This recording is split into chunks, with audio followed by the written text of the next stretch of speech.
Yes, ladies and gentle friends of Pat's Nation, the worst kept secret in all of New England and beyond was revealed this morning. And now we know who will be under center come week 1 of the 2024 season and beyond. It's a process as far as selecting who the starting quarterback is. We have decided, or I have decided, that Jacoby Brissett will be our starting quarterback this season. Now, in saying that, as an organization, we're 100% behind Jacoby. There is no, you got a guy right here, you got a guy right there. We're 100% behind Jacoby. And I had an opportunity to talk to Drake. I had an opportunity to talk to Jacoby separately and also together. And I feel like we're all on the same page from an organizational perspective.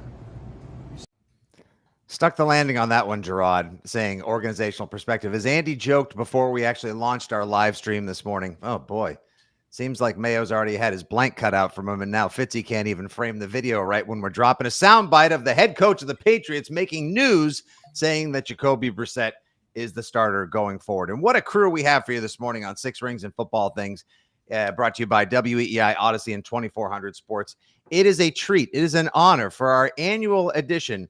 You got Fitzy, the Foxborough fanboy. You, of course, have the apprentice in the form of afternoon show host on WEEI, Andy Jumbo Hart, and the Sith Master himself, live from the bunker at one formerly Tom Brady place, the one and only PFW Paul Perillo, joins the show. And Paul, we were anticipating that this would just be a roster cut down 53-man analysis, but little did we realize that just moments before this monumental broadcast, we would have such massive world-shattering news that I can't even get through it. What do you think, Guy? What do you think, Mr. Perillo? Yeah, I mean, obviously not surprising. A little disappointing, I think, for those of us that had sort of watched Drake May over the last, I would say, 8 or 10 days, and sort of, started to wrap our heads around, hey, there's a possibility here. He could start. I mean, I don't think you're ever truly ready as a rookie quarterback to just step on the field when you've never done it. But I think he showed enough that I think he made the decision a little bit different. Unfortunately, I think that they sort of went back to the plan.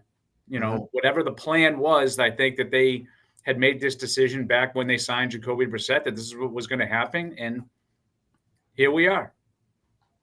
I hate the presentation more than the decision. I know a lot of people hate the decision, wasted season. I'm not watching games. Call me when Drake plays, all that. I don't believe any of those people. Okay. Are people really are people, just real quick, Andy? Oh, yeah. Look, I know we're in touch via social media, you on the afternoons. Are people legitimately already saying that I expect some empty seats if he stays in as starter the whole season later on, but are they saying that now already? Yeah. People are saying wake me when Drake plays. I'm not watching blah, blah, blah, which I'm with Paul. I don't believe you. You may put Red Zone on, Pepsi King Paul Perillo. You may put Red Zone on. You may turn the channel in the second half, whatever. That may come, but you're going to follow your team, or you're a terrible fan because it's your team and you like football and you're hoping that you're wrong, whatever, any of that. To me, the delivery of this is what has screwed the pooch. It's the mixed messaging. Even yesterday, Gerard told us, you're not supposed to timestamp podcasts. Sorry, Andy. Gerard told us, yes, Wednesday, in a press conference when he wasn't announcing the starting quarterback, that and listen, he cut off Phil Perry.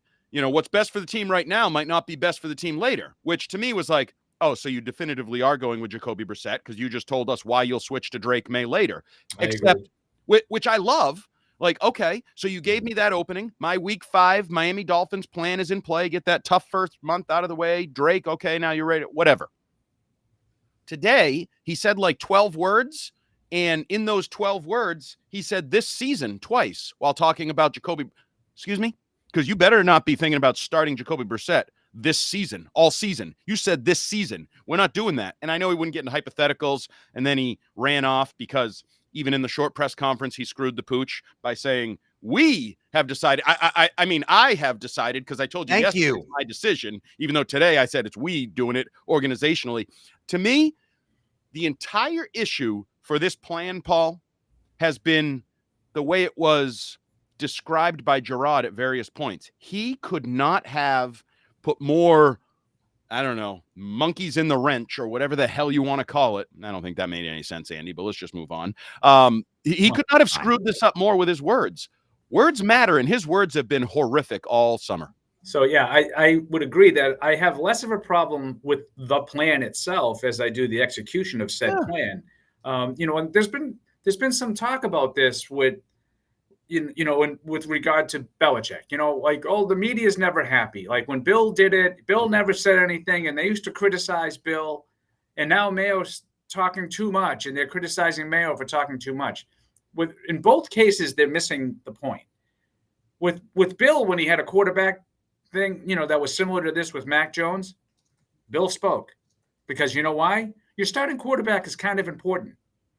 And it's important for the team to know. It's important for everybody, the organization, and it's important to be one with a decision like that. And matter of fact, Belichick was so strong with his decision that he eliminated the other possibility and cut Cam Newton. And it was all Mac Jones in 2021. Contrast that to this, where we'll probably know by Monday night. I might not tell you right away, but by Monday, Tuesday, we should have a decision. Here we are on Wednesday. He says they have a decision, but haven't told them yet. Like, I just can't imagine those kinds of communication breakdowns happening under the old regime. And to Andy's point, earlier in the week with you guys, Gerard Mayo was talking about how Drake May has outplayed, Jacoby Brissett. I don't think Gerard's a dumb guy. I don't think he said that by accident. I think he had a point and a purpose to that comment. I think he was kind of leaning toward, I want to get this ground. I want to get to May maybe a little sooner than we all thought. And I think it sort of points to the fact that maybe they're not all on the same page. So to me, it's the execution of the plan that I would have a problem with. Yeah, I think that's the biggest issue as well. And Andy, that stuck out to me. The first thing I noticed was when he said we, I mean I, like, yep. That just speaks volumes to what a like when my wife and I sit down to like punish the kids, and it's really her punishing them, but I'm doing the talking. We've decided. I don't know. Us have grounded you for a month. Sorry, gotta go. Scared. It's just it doesn't need to be. It doesn't need to be so messy. Also, you know what I don't really like, and boy, the political speak, and one day he's talking this way, one day he's talking that way. If it's a true competition, then you should anoint the starter as the winner of said true competition. Or as Hart pointed out ages ago on Six Rings, the weekend show, wherever the hell we were talking, you just should have said, like, the plan is going to be the plan. And no matter what happens this preseason, so long as both of them emerge from the preseason healthy, we're going to stick with our plan. But instead, it's been this mishmash of peas, gravy, potatoes, and chicken that has come out like a really lousy shepherd's pie of words. And the double press conference, I don't need a Wednesday saying, I'll be back tomorrow, but I got to tell my players first. Of course it's going to leak out. And then you have a double press.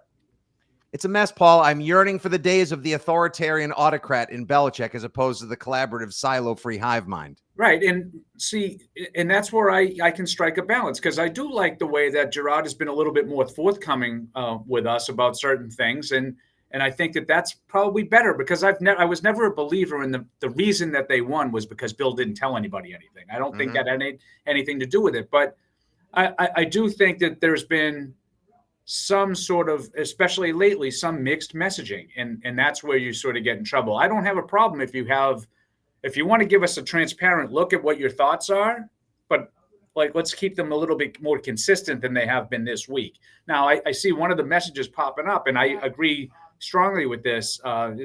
Jeff here, talks about, Mayo's a rookie head coach. Let's give him a little bit of slack. He's not been through all this before, and I agree with that. Mm-hmm. So let's see him learn from some of the missteps, because I don't think this was handled as well as it could have been. But I agree with that. It's the first time he's been in this kind of a situation. I have beaten that drum all summer, especially in the Judon thing, when people said, oh, this would never happen to Bill Belichick. Well, it happened with Terry Glenn more disrespectfully in 2001. But the issue I have with that is Bill Belichick built his career on, I can effing coach, right? X's and O's, I can effing coach. He did not build a career on, I'm really good at press conferences and building bonds with players and relationships. Gerard Mayo has told us, I'm a rookie coach. I'm going to make mistakes. But all we've heard is he's a leader of men who's going to be a better communicator, who's going to build relationships first with players and all those things. And the thing that worries me is I feel like he's struggling in the area that's supposed to be his strength right now. He admitted the football part is actually going to take a while because he's never been a head coach. He doesn't really know a lot about offense and all that. Yeah. But he's struggling to communicate. He's struggling to have relationship. Like I said this on our show yesterday, I thought the one thing when Bill left, he was taking like awkwardness with him. So yesterday was as awkward a day as you could have. He has a press conference where he wants to say nothing, but they have practice. So there has to be a QB1 in practice because we're going to run reps. Right. So are you lying to us that you haven't told them yet and you want to tell them, which I think is admirable? You should. I don't believe they should find out on Twitter from Adam Schefter. Absolutely agree. But the whole timeline, it should have been done and addressed by yesterday or not. Like, that's my issue, is the communication and the things that he's supposed to be good at right now while he's learning the other aspects of the job and getting better at the other aspects. I think he's failing at those. And then my biggest criticism is what you said. And old friend James White, I think, is 100% wrong on this because he was defending Gerard like, yeah, it's possible to win a competition but not win the job. That is true if the guy who was under center was Tom Brady. Then there wouldn't be a competition. Everybody would know it's Tom Brady, even if he's failing or whatever late in his years. But this was a journeyman, a rookie, and a head coach who said, no, this is a real competition. This is a real competition. And then in the time when they were competing, Drake May won the competition, but somehow didn't win the job. And I don't understand that still. I do think, and listen, I think I've been on record many times. I would just assume accelerate the process a little bit and go with May. But I do understand what Mayo is talking about in terms of the totality of the competition. If you're going off of since the Philadelphia preseason game, so that's August 15th. Since that game, it's been Drake May. Mm-hmm. Drake May has been better than Jacoby Brissett. Prior to that, I don't think that was the case. And I think people are sort of ignoring that part of it. But to me, that's understandable that the rookie would come in and need some more time to sort of figure out what he's doing and get comfortable. Once he got comfortable, I think now it's more of an even playing field, and now he's playing better. 100%. Because it's not just rookie veteran, it's rookie and veteran who knows the HC of the offense and played in his offense before. Like, that's another factor here too. Like, he knew the class syllabus before the professor passed it out. Whereas Drake May's like, oh, this is interesting. Oh, I'm going to have to get up to speed on this. Jacoby Brissett already took the class before. That's not fair. Right. And this is why I don't have any real problem with the fact that the Patriots have decided to go with Brissett at the outset. I'm not a huge believer in because of the offensive line or because of the lack of I don't care really as much about that stuff. Like, I think it's matter of fact, the way people talk about it is grossly disrespectful to Jacoby Brissett. Like, let Brissett go out there and get his teeth knocked in. Like, I don't really understand that kind of mentality, but I do think that there's something to be said. Like, what we're seeing in the summer is not indicative necessarily of what you're going to see in the fall. So May might not be ready. And like I said earlier in the show, like, I'm not sure that there are any rookies that just walk onto the field and are completely ready to play. So I understand if you want to be cautious. I would have rolled the dice. I would have gone with May, but I don't kill them for the decision. I do think it could have been handled better. That's really my only issue. Okay, so Paul, the other day when Devin McCourty was kind enough to join us here on the pod, we talked about how it feels like the Patriots are trying to middle things to sort of please the coaches and the brass, but also try to please the fans and explain exactly why things are going the way they are, because they're kind of caught in the middle thanks to two things that have happened recently. One being the beginning and end of Mac Jones's potential and career with the Patriots. Started out great, and then somehow through his own attitude, the Patricia experiment and whatever else, they kind of ruined him, and he didn't do himself many favors. On the other side, so they're leery of having another Mac Jones in the form of starting Drake May if he's not ready and the line gets him crushed.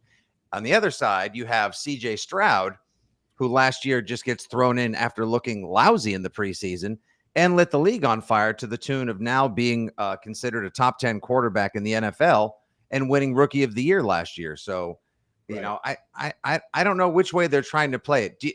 When you reduce it, when you boil it down, do you think it's mostly just, is it out of deference to Brissett, who they paid $8 million to, or is it a preventative because of, the horrific offensive line? I think it's probably a little bit of both. And I do think that they made some assurances to Brissett when they signed him.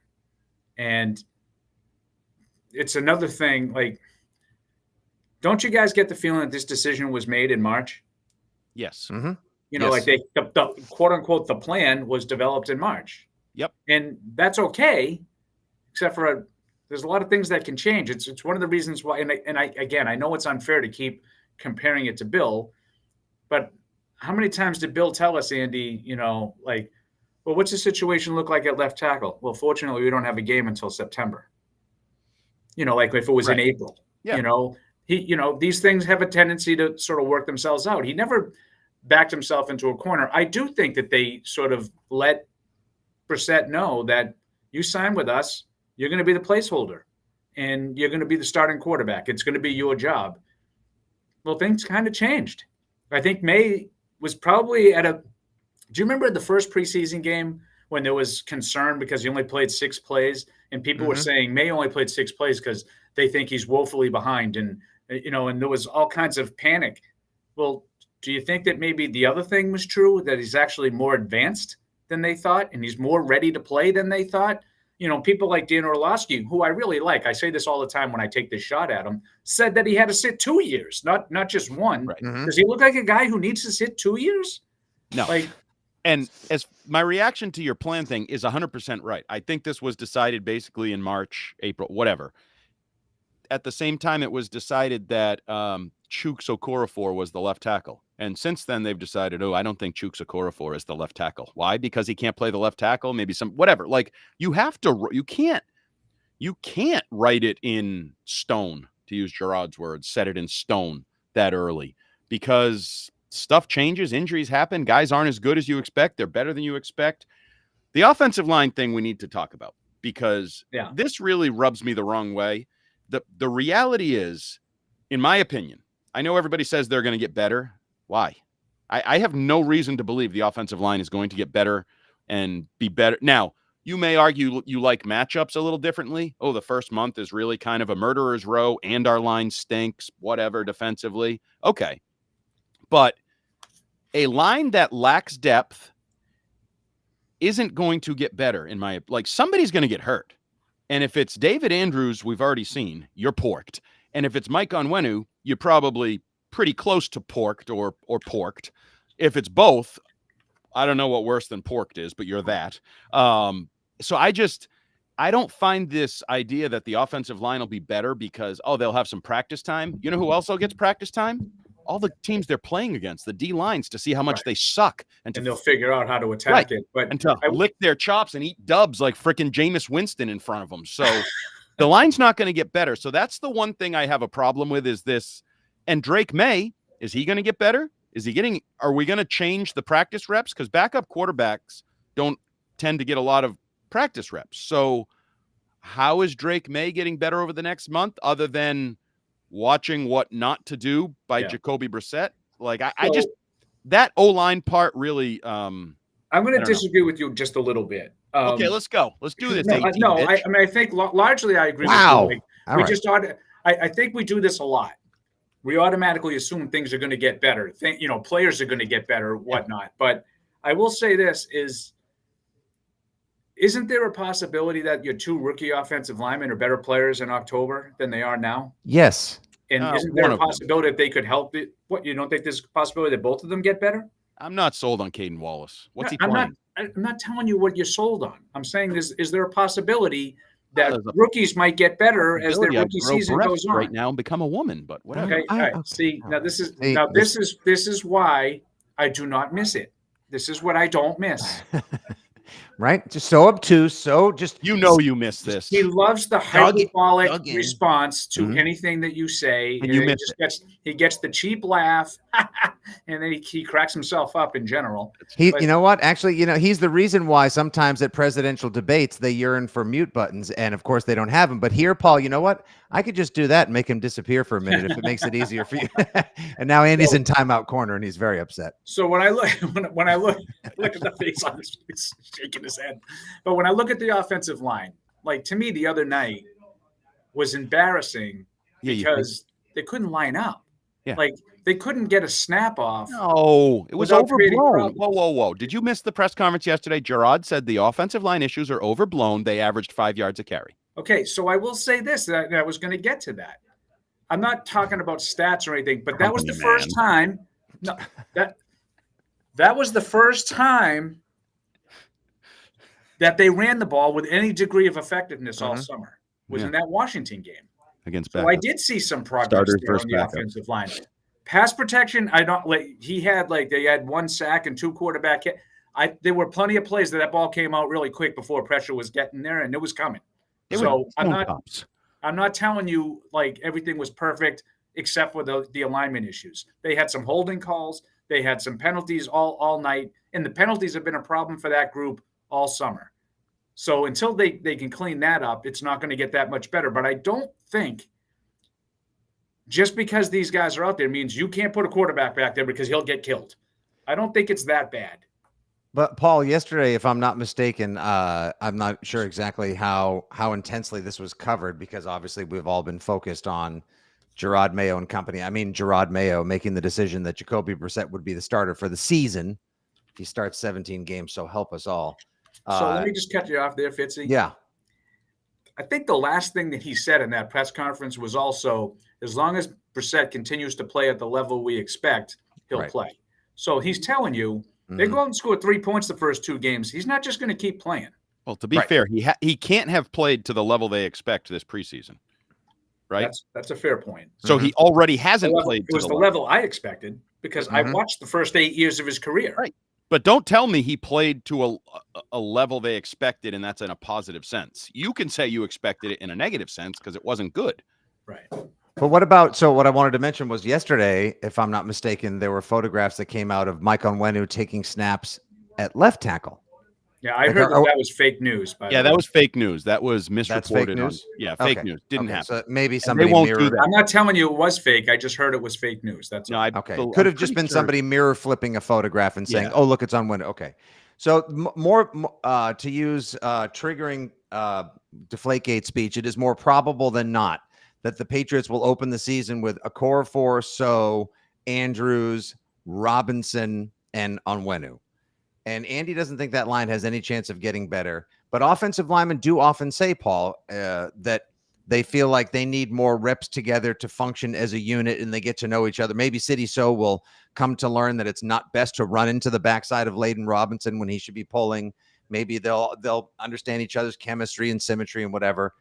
It is what it is. I mean, I know yesterday you had to punt on, and now we'll get into a little bit more of the roster beyond Jacoby Brissett. Like 4 guys get released because 4 guys get brought in, including 2 tackles none of us have ever heard of before. But of course, now there are 2 favorite and most important players on the Patriots roster. This could be a season. Low and Tyrone Wheatley. It's all over. I was just going to say it's Low and Wheatley 2.0, right? They just grabbed it. This is why, people like Andy and I, what you mean? They talk about this stuff all the time. There was a lot made of this number 3 in the waiver wire process. You're not getting difference makers off of waivers. If you have a young player, Fitzy, and he's got some ability, why are you cutting a guy who makes no money who can play? Right. That's the guys that are available on waivers is young players with less than 4 years of service time that aren't good enough to make their team. Like I don't think the chances are great that guy's a budding Pro Bowler. Yeah, I don't imagine that all of a sudden they're going to have answered all of their problems at left or right tackle or tackle depth overall. How long, Hart, have we been banging the drum? Please spend a top 3 rounds pick on a left tackle or like a left tackle, not a right tackle that you can convert to left tackle. That just get. They will next April. They will. That's my plan. That Andy poo-poos because he doesn't like any of the rookies, but. Like if you were to sort of finish this season with an offensive line that included, say, City So, David Andrews, Mike Onwenu, and Caden Wallace at right tackle, or Layden Robinson at one of those guard spots because he's better than City So, and then you draft the left tackle in the top 10 next year or the top 5, Will Campbell. You can go from. This is an embarrassment. We can't even line up properly to, hey, we got a pretty good offensive line. It can happen that quickly. Absolutely. And I actually think it can happen that quickly at their two biggest positions of need next offseason. They have the assets in place, or they're going to have the assets in place in all likelihood, with a top pick, maybe number 1 overall, that you then trade and whatever, get your Will Campbell. Although apparently I was reading Field Yates. I trust Field a little bit. The kid out of Texas right now is the number 1 tackle. Those two may vie for that spot at some point, though both could be top 10 picks. Right. So you're going to have that option. You're going to have a boatload of money, and a boatload of money is usually the first step towards finding a wide receiver, because we all know there's guys that are going to be pissed about their contracts and on the market, because right now, hell, there's 3 of them still dangling in the breeze. So yeah, you can turn that around pretty quickly. And I've been on that all along. And I think Gerard has. I mean, the one thing I think he said that was true and consistent was, how do you measure success? Laying a foundation. We're going to win games. It may not be this year, but we're going to win games. And we had one of the chat people say, like the Red Sox, this is the first year I've left a season with the Red Sox thinking there might actually be a foundation. And if the Patriots leave December, that there might actually be a foundation. If Drake May can play, if your offensive lineman can play. The one thing I've heard about your offensive linemen, they might need a little more grit in their Cheerios, that they might be a little lacking of competitive fire, that they're not exactly Logan Mankins looking to punch somebody in the testicles. And that could be part of their developmental concerns, that they need a little more grit there. Yeah, I mean, that is an interesting way of looking at it. And I do like your Red Sox comparison. It's true. Like, there's a very good chance they're going to end up with a worse record than they did last year. And I'm fine with it. The I Red think Sox, the season had something. Unlike the last couple of last place finishes, you do have, a Tanner Houck, Jaron Duran, Ceddanne Rafaela, like that. You haven't really had these kinds of positive vibes about. Some of those guys are younger than others. Like, I think the Duran thing, it's kind of a little older to be doing this, but you want to, if this is what he is, I mean, what he is this year is like one of the 5 or 10 best players in the game. Right. So if that's what he is, I kind of agree. If you could get to the, I talked about the rookie offensive lineman. Is Jalen Polk, can he just be a solid, like, even if he's a third receiver? PFF told, whoa. PFF told me that they now have their number 1 and number 2 receivers locked in for the future. It is all in. Is that Douglas and Polk, I assume? No, I think it's Baker and Polk. Oh. Well, someone better tell the Patriots, because I'm gonna predict that Baker's going to be a game day inactive on opening day. What? You can't have. All right, we'll see what happens. We got a lot of time. Maybe I'll come back on. We'll talk about predicting the game day roster. Paul wants to come back on next week. I come back on anytime you guys want. Well, actually, I just wanted to trace all the commenters telling me not to come on and let you do this to me anymore. Yeah, if Paul was gonna no longer talk to me, that would have happened 20 years ago. I mean, we're past that point. That one time on TV where we were in a double box and he got so mad at me that he broke like the 4th wall and looked at me sideways instead of looking at me. Oh my God. No, the Bob Opedic bill for all the furniture that he had to smash on commercial breaks. My God. No wonder why they take out insurance. So, but I wanted to go back to your point, Andy, about the Red Sox, because it's interesting. I agree with you. I heard you take yesterday on the radio, and I'm going to exit whether they win 75 games, 83 games, make the wild card, more than likely don't make the wild card. You do have 3, 4, 5 guys you can now build a team around, with several more supposedly coming up from Worcester. I have more faith in Roman Anthony and Kyle Teal than I do Marcelo Mayer, because that guy is hurt as often as JD Drew, and there's just been way too much pressure on him for years to come now. But his back gave way because of all the pressure. Yeah. So, but I feel like 2021 was the equivalent for the Patriots. Like, hey, look, they got Mac Jones. They got a couple of guys in the uncharacteristic spending spree. That was not a young team, though. Yeah, no, it wasn't. Team. That we were deluded into thinking it was. That was an old team with a young quarterback. Right. And I would also recommend that the Red Sox don't make a pitching coach the hitting coach next year as well. They should probably avoid that, because we saw how that went. But if we now to the 2024 Patriots, if you exit this season with May and Polk, maybe Baker, Jaheim Bell, 1 or 2 guys on defense that are recent-ish additions like Gonzalez, maybe Alex Austin, who knows, if they can all play as well, or maybe we finally figure out exactly what Marty Mapu is.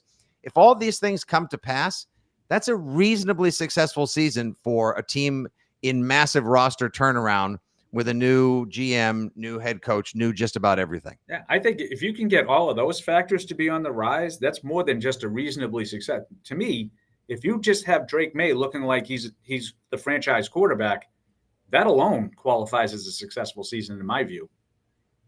Yeah, but really a franchise quarterback, not like no. Start 2021. Do we have a franchise quarterback? Everybody, because Paul, I know you were not, but don't you believe the majority of Patriot Nation, including Bill Belichick, kind of indicated we got our franchise quarterback in Mac Jones, and then it all blew up, and Fitzy kind of detailed some of the aspects that led to that. But everybody forgot to watch the second half of that rookie season too, including Cold Hard Football Facts. Right.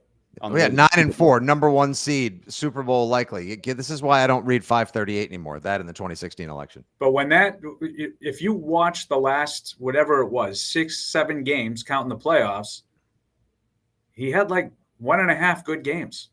Tops. He played really well against the Jets and against the Jags, and the Jags were dreadfully bad that year, if you recall. That was Darrell Bevel was coaching, and I don't even know if Lawrence started that game. Yeah, so that was a really, really bad team. Otherwise, it was a bad performance against the Colts, a bad performance against the Bills, another bad performance against the Bills. They just didn't look good down the stretch of that season. And offensively, it started even when they were winning games. There was a Thursday night game against Atlanta. I don't think he played very well in. The second half of that season, it was basically the offense had gone south, and it culminated with that 3-pass game in Buffalo. Why do you think that happened? Because the head coach didn't trust him to throw the ball any more than that. I mean, it was pretty clear. Exactly. That's how we're referring to him now as well. NEP. All right, so Paul, let's move away from the QB issue now, just for the last couple of minutes here. A lot of, they did cut it down to 53 the other day. They went with 7 receivers. Now they pared it down to 6. Bourne is on the pup. Jalen Reagor's been released. One, do you think a guy like Reagor has been told, don't rent out the apartment in Franklin, Attleboro, Foxborough? We may be giving you a call soon enough. And B, how do you like this, the youth movement at receiver, kind of saying like, okay, Booty, Polk, Douglas, like, I need a couple of you guys. This is going to be a receiver rumble. I'm going to need a couple of you guys to prove it. Yeah. That's what this whole season is all about. Yeah, if I had to choose between Booty and Reagor, I would have chosen Booty as well. And I do think that he'll probably stick around. Paul likes Booty. I like Booty. You know that. I used to like Boyce too. You remember? Yeah, he used to like boys. He likes boys and Booty. But the reason I liked what are we doing? I think if Josh you Boyce was a wide receiver that I remember taken out of TCU in the 4th round with Kenbrell Tompkins in the 7th round and Aaron Dobson in the 2nd round in 2013. And I liked Josh Boyce better than Aaron Dobson at the time. Turns out they both were bad. So you got a taste of Boyce. Sometimes you miss. Intrigued. Sometimes none of us is perfect with these evaluations. I like Boyce. What do you want me to tell you? So with the young guys, I think there was a reason, guys, to try to get this back on the rails.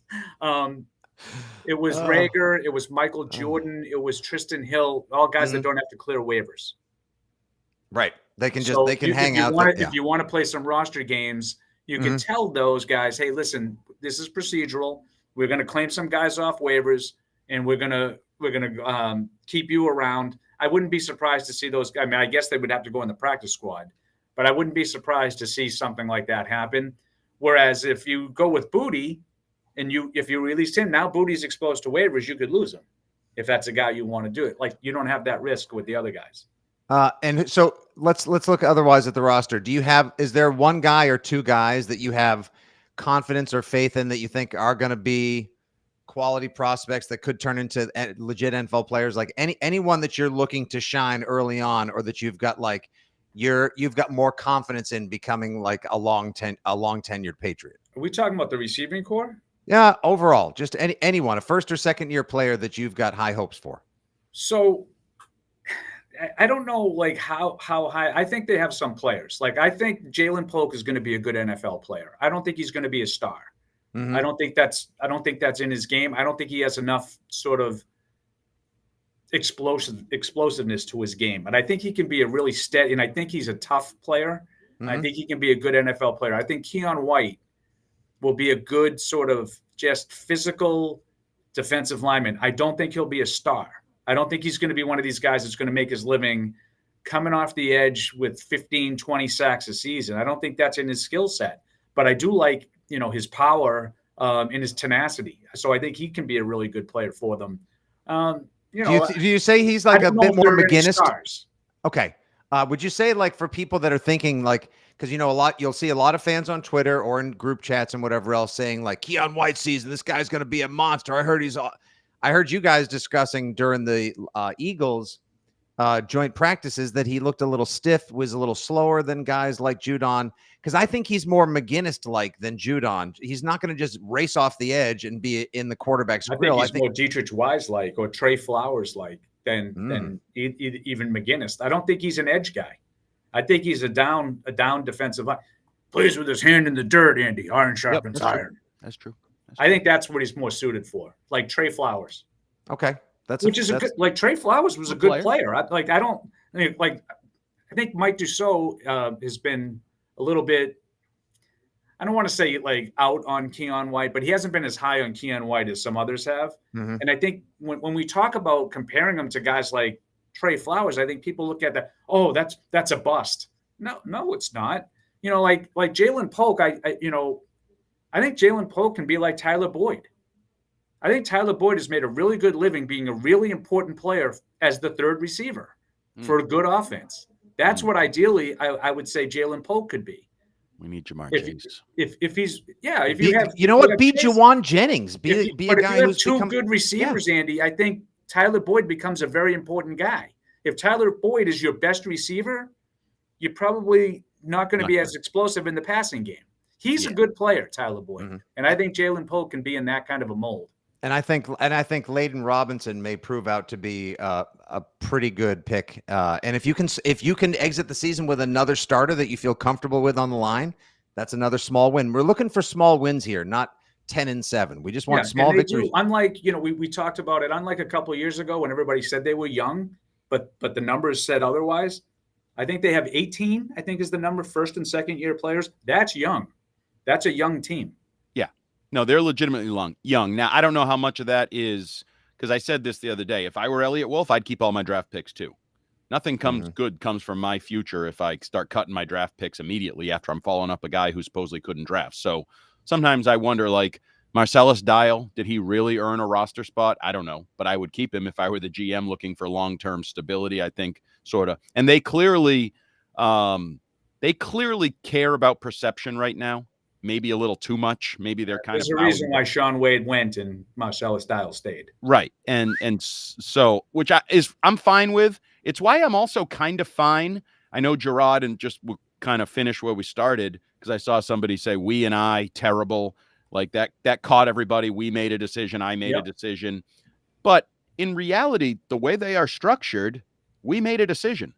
Elliott Wolf's career is tied to Drake May, so. Shouldn't he have some say as to how he is unveiled? And I know we're used to a power structure where it's Bill does everything and Bill has final say and Bill is this and Bill is, well, that's not what they have anymore. They have a defensive-minded young head coach with a personnel man who has final say. He told us that all spring, and a head coach of the offense. So if that's your setup, I'm not saying you have to love that setup, but if you've gone with that setup, shouldn't those three guys be deciding Drake May's future? Shouldn't they be deciding the plan, not just one of them? Because you decided a certain power structure. Now you got to roll with it. You made your bed, lie in it. Yeah, no, I agree. Like, do you guys feel? So I get in an argument in some of the appearances I make other places. Do you guys feel like Gerard Mayo has final say over who plays? No. Well, since he said, I'd like to think I decide who plays when he was asked that question. I see. I think he does. I still think it's a hive mind. I still think that. Well, I didn't say there wasn't like a lot of voices that have a say. I just think that ultimately, the decision as to who plays is his. But he's very deferential to Alex Van Pelt, and so I don't know. I all we can read, like we knew in the day that Bill made the decisions. Like even Scar. I keep going back to this. Scar was as proven, trusted, relied upon assistant coach, and Scar used to sort of defer to Bill and say, Bill will decide, which linemen are available, and then I'll coach them kind of thing.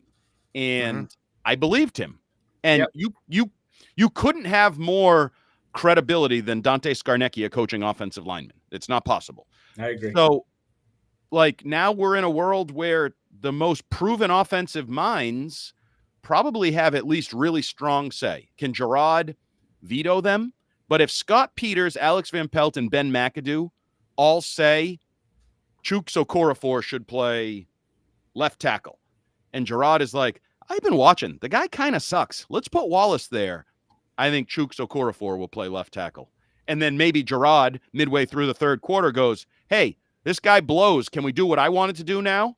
Yeah. See, that's kind of how I look at it. Is I think there is a collaborative going on. And I mean, they've told us that a million times. We made it 40 minutes without the C word. But I do feel like if he decides, like, listen, I don't think that's right. And I think he's going to do it. Now, you can make an argument that maybe quarterback is different. Maybe the other 52 he has final say on. Right. I just feel like the head coach needs to be able to decide who plays, who's earned playing time. I think he's very deferential on offense because he's admittedly told us many times he doesn't have a great grasp of the actual schemes, the systems, West Coast offense. He's he doesn't know this stuff. So he's very green. I think he's deferential to it. But I think that ultimately he has final say, and Wolf obviously has final say over the roster itself. Gerard Mayo's the first green head coach in the history of the Patriots. Well, probably not the first, but obviously he's learning on the fly, and like all AI, it has to take in as much information as possible before it starts. Go back and look at when was the last time they had a first-year head coach? I believe Raymond Berry. Raymond Berry. I believe I read a head that. coach anywhere. Wait, hold on. Rod Rust was a head coach. Yeah, probably him too. Yep, and that's why people now sadly are calling it. Is it Rod Mayo or Gerard Rust? I can't figure out. You see, I can't be. No, he's Dick McPherson. We like him, but he stinks. JK, relax. Everybody liked Dick McPherson. I still think Gerard Mayo is going to work out in the long run. It's just there's just so much going on right now. He needs to. Sure about that? I do. You all in on that? It's going to work. Hey, would you bet your pendant, let's just say, that Caleb Williams gave his offensive lineman? Are you willing to bet that? That Gerard Mayo turns out to be a better coach than not? Yes. Oh, you didn't see that? Caleb Williams gave his offensive lineman I'm sorry, what? I'm not sure. I'm not sure I get that. You testicle sniffer. All right, listen. Between loving boys and booty and talking about people dog sniffing and dog whistling, that'll do. All right, Paul, you've been more than generous with your time as always. Everybody wants to come back. You heard him. It's on the record. I'll come back anytime. You guys know that. You know where to send a check. He says that now. Then I text him. It's like, yeah, I can't. Well, sometimes I can't. It's not because I don't want to. You taught me it's not a want to, it's a can't. True. Right. Okay. You got a big afternoon show to attend to. Paul's got the show and all of his responsibilities for Patriots.com, and I'll be here. So on that note, Paul, always a pleasure. You can follow him at PFW Paul, read his musings and analysis at Patriots.com. And of course, Patriots Unfiltered, Tuesday through Thursday, live 12 to 2 on the @Patriots socials, Patriots.com. And of course, it's going to be a lively show today. I'll tell you that. And it's going to be an excellent show today. He's even bringing out the best and do so, making Mike shout out opinions that are borderline Hart-esque at this point. So you're doing your job and you're doing it well, sir. And of course, Paul is part of the second best post-game show in town with the Patriots Unfiltered live show, which, of course, you can listen to on the Patriots socials and Patriots.com. Paul, thank you very much. We look forward to having you back. Good job, Andy. Good job, everybody. A lively chat today. We're thrilled to have so many people watching and participating live. Hopefully you enjoyed the podcast as well. Make sure you subscribe, Apple Pod, Spotify, the Odyssey app, or wherever awesome football talk is found. For Hart, for PFW, Paul, and everyone here today, this has been Six Rings and Football Things Live, reacting to Jacoby Brissett being named the starter in the Patriots 2024 roster cutdown. We'll talk to you soon. Thanks again, Paul. Good day. God bless.